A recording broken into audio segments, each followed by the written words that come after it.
Athletics says increased security at men's basketball games is being done for a variety of reasons to ensure the overall safety for both fans and players.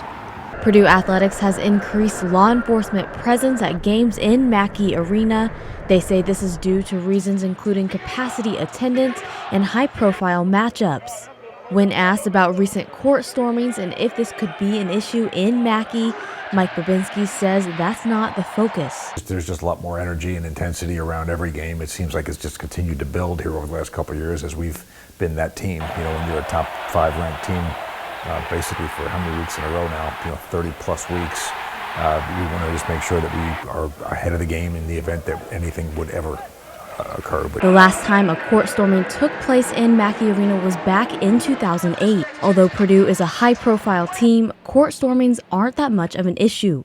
Babinski says the structural build of Mackey doesn't really allow for court stormings. As you pointed out, there's a distinct drop, and that would be an issue for some folks just to, the nervousness of having to scale a 6-foot drop immediately, I think, causes you to think twice. Although court stormings aren't an issue in Mackey, they're still happening at other gymnasiums around the country.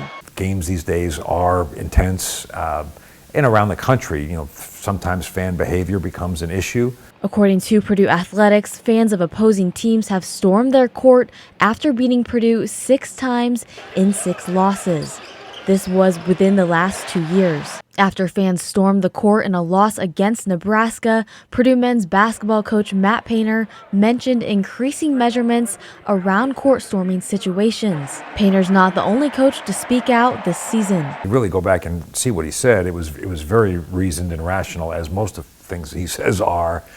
He says, I'm not suggesting we stop this. We just need to be smart about it so that we protect the players, particularly the players of the team that are being stormed.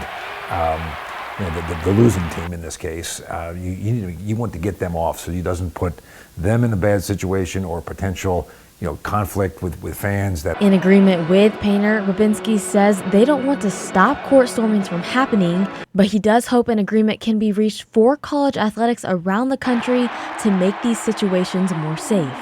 Babinski says this would include adding a 30 to 45 second timed buffer, allowing players to end the game and get to the locker rooms before a court storming occurs.